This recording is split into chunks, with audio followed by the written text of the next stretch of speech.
this video, I'll be showing you step by step how to delete a watermark inside of Zoho Writer. It is super easy to do. So the first thing you need to do is open up your favorite browser, and then from here you'll need to go up to Zoho Writer and then log into your account and find your document that you have this watermark that you want to delete off. Then from here it should look something like this. Now from here you'll need to go over to your header over here where I can double click on the header, and then it should look something like this.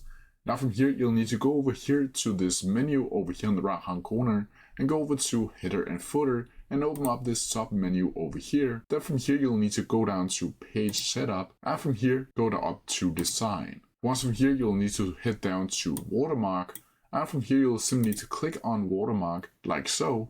And as you can see right here, now we'll be able to either change the text for the watermark, or we can delete it by clicking none and click apply, like so. But that's how you do it. If you have any questions about it, please leave them down in the comment section below and I'll try my best to answer them as quickly as possible. See ya!